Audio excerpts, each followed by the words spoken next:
Assalamualaikum warahmatullahi wabarakatuh. Saya Ahmad Saifuddin, calon guru penggerak Angkatan 11 Kabupaten Oku Timur. Saya mengajar di SD Negeri 3 Karangendah, Kecamatan Semendai, Suku 3, Kabupaten Oku Timur, Sumatera Selatan. Pada kesempatan kali ini, saya akan memaparkan jurnal refleksi dwi mingguan yang kelima pada modul 2.1 memenuhi kebutuhan belajar murid melalui pembelajaran berdiferensiasi. Saya menggunakan model refleksi 4F, yaitu peristiwa, perasaan, pembelajaran, dan penerapan. Peristiwa. Pada tanggal 20 Agustus tahun 2024, saya memulai modul 2.1. Kegiatan dimulai dengan mengerjakan tes awal paket modul 2. Proses pembelajaran berlanjut sesuai dengan agenda yang ada pada LMS, yaitu mulai dari diri, eksplorasi konsep, ruang kolaborasi, demonstrasi kontekstual, elaborasi pemahaman, koneksi antar materi, dan ditutup dengan aksi nyata. Anak-anak hidup dan tumbuh sesuai kodratnya sendiri. Pendidik hanya dapat merawat dan menuntun tumbuhnya kodrat itu. Ki Hajar Dewantara. Pada kegiatan mulai dari diri, saya diberikan beberapa pertanyaan pemantik seperti, bayangkanlah kelas yang saat ini Anda ampuh dengan segala keragaman murid-murid Anda. 2. Sebutkan tantangan-tantangan yang Anda hadapi dalam proses pembelajaran di kelas yang disebabkan oleh keragaman murid-murid Anda tersebut. Tindakan-tindakan apa yang telah Anda lakukan untuk mengatasi tantangan-tantangan tersebut. Yang ketiga, menurut Anda, untuk mengakomodasi tantangan yang terkait dengan keragaman murid tersebut, bagaimana seharusnya pembelajaran itu dirancang, dilaksanakan, dan dievaluasi. Serupa seperti para pengukir yang memiliki pengetahuan mendalam tentang keadaan kayu, jenis-jenisnya, keindahan ukiran, dan cara-cara mengukirnya. Seperti itulah seorang guru seharusnya memiliki pengetahuan mendalam tentang seni mendidik. Bedanya, guru mengukir manusia yang memiliki hidup lahir dan batin.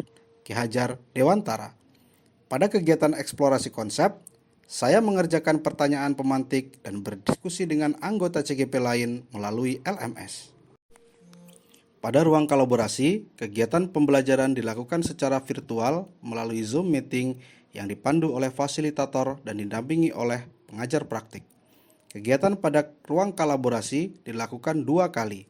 Pada kegiatan yang pertama, kami dibagi menjadi beberapa kelompok dan tiap-tiap kelompok diberi tugas mengamati skenario pembelajaran berdiferensiasi dan menjawab beberapa pertanyaan yang telah disiapkan. Kelompok kami mengamati skenario pembelajaran berdiferensiasi situasi 3 SMP. Sedangkan pada ruang kolaborasi yang kedua, tiap-tiap kelompok diminta memaparkan hasil diskusi dari ruang kolaborasi pertama. Apapun yang dilakukan oleh seorang guru itu hendaknya dapat bermanfaat bagi dirinya sendiri, bermanfaat bagi bangsanya, dan bermanfaat bagi manusia di dunia pada umumnya. Ki Hajar Dewantara. Pada kegiatan demonstrasi kontekstual, CGP diminta untuk membuat RPP berdiferensiasi untuk satu mata pelajaran atau sesi pembelajaran. CGP juga diminta untuk memberi penilaian pada RPP yang telah dibuat dan diupload oleh CGP lain dengan rubrik penilaian yang telah disiapkan pada LMS. Selanjutnya, pada kegiatan elaborasi pemahaman dilakukan secara virtual melalui Zoom meeting yang dipandu oleh instruktur dan didampingi oleh fasilitator dan pengajar praktek. Pada kegiatan koneksi antar materi, saya membuat kaitan antar materi pertama pada modul 1.1 sampai dengan materi saat ini pada modul 2.1. Kegiatan diakhiri dengan membuat aksi nyata. Feelings atau perasaan. Perasaan saya selama mengikuti kegiatan pembelajaran modul 2.1, yang pertama, saya merasa antusias dan semangat. Hal ini karena materi pembelajaran berdiferensiasi sangat sesuai dengan keadaan yang saya alami dalam menghadapi kemampuan peserta didik yang berbeda-beda. Yang kedua, saya merasa senang karena saya dapat memperbaiki cara mengajar saya di kelas dengan memperhatikan kebutuhan belajar murid saya dengan menggunakan pembelajaran berdiferensiasi. Findings atau pembelajaran. Pembelajaran yang saya dapat dari modul 2.1 ini yaitu 1. Pentingnya pembelajaran berdiferensiasi. Ini berfokus pada memberikan berbagai cara dan strategi agar semua siswa dapat belajar sesuai dengan kemampuan dan gaya belajar mereka. 2. Pentingnya membuat pertanyaan pemandu yang dibuat di awal bertujuan untuk menentukan gaya belajar peserta didik. 3. Memenuhi kebutuhan belajar siswa dengan menerapkan pembelajaran berdiferensiasi, dapat memenuhi kebutuhan belajar siswa yang berbeda-beda. Future atau penerapan. Melakukan penerapan pembelajaran berdiferensiasi untuk menyesuaikan dengan kebutuhan, minat, dan gaya belajar siswa yang berbeda dengan melakukan cara-cara sebagai berikut. 1.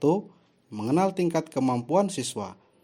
Untuk mengetahui tingkat pemahaman, minat, dan gaya belajar siswa, saya melakukan tes diagnostik, wawancara, atau observasi. Membuat profil atau catatan tentang kebutuhan dan preferensi belajar masing-masing siswa. 2.